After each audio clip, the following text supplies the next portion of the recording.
વાત કહેવા માંગુ છું કે દીકરીના કરિયાવરમાં થોડું ઘણું ઘટતું હોય ને તો મહેરબાની કરીને એને એમ ન કહેતા કે બાપે કરિયાવરમાં કાઈ ન આપ્યું, કારણ કે એ બાપે એના કાજાનો કટકો તમને આપી દીધો છે, એનું ધબકતું હૃદય તમારા હાથમાં મૂકી દીધું છે, એના શરીરનો એક અંગ તમને આપી દીધો છે.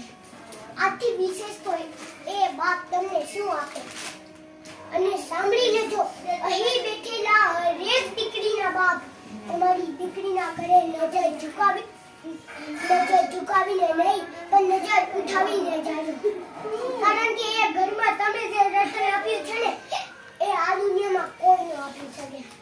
અરે કન્યાદાનથી મોટું તો કોઈ દાન નથી સાહેબ. જો તમારે કરિયાવરમાં આપવું જ હોય ને તો દીકરીને સારા સંસ્કાર અને સારું શિક્ષણ આપજો. જો તમારી દીકરી આગળ ભણવા માંગે અને ભણવા દેજો સાહેબ. એને એમ ન કહેતા કે બેટા તારે બનવાની જરૂર છે, અમે તો તારા માટે મોટું ઘર ગોઠવવાના છીએ, મોટા ઘરમાં તને બોલાવવાના છીએ. આ બોલતા પહેલા એક વસ્તુ યાદ રાખજો કે આપણે આ દુનિયામાં કાયમ જન્મને જ લઈને નથી આવ્યા. પરિવર્તન એ સૃષ્ટિનો નિયમ છે. અને આમ તો આપણા બધાનું જ કહેવું છે ને કે માવતર દઈ છાણીને કરમ લઈ જાય તાણું. ન કરે નારાયણ.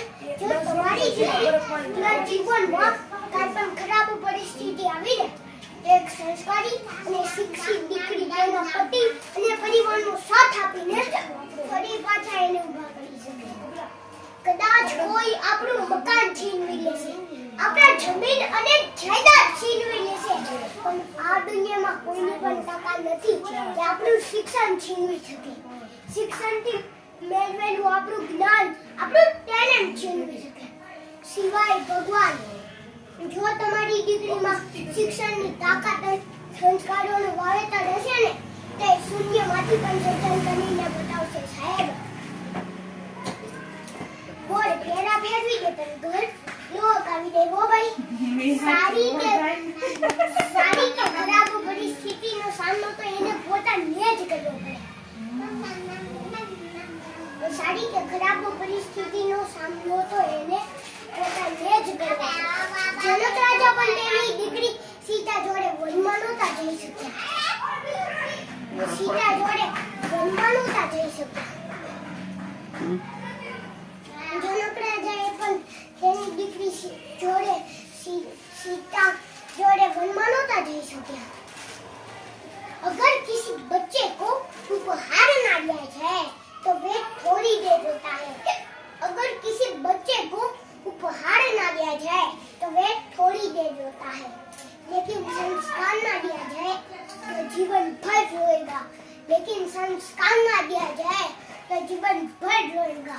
शिक्षा कहीं से भी प्राप्त की जा सकती है, शिक्षा कहीं से भी प्राप्त की जा सकती है, लेकिन संस्कार हमेशा घर से ही मिलते हैं.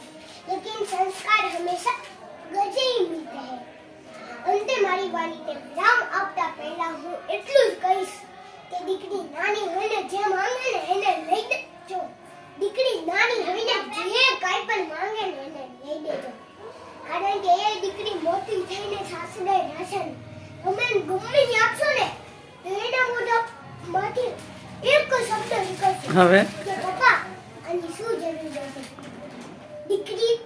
દીકરીના નસીબથી બાપ રાજ કરે છે, બાપના નસીબથી દીકરી નથી પણ દીકરીના નસીબથી બાપ રાજ કરે છે. Thank you so much. તમે મને આટલી શાંતિથી સાંભળી એના માટે તમારો ખૂબ ખૂબ આભાર. કારણ કે આ દુનિયામાં બોલ્યું તો બધાને જ છે પણ કોઈ આપણે શાંતિથી સાંભળી લે ને એ જ બહુ મોટી વાત છે. બહુ મસ્ત.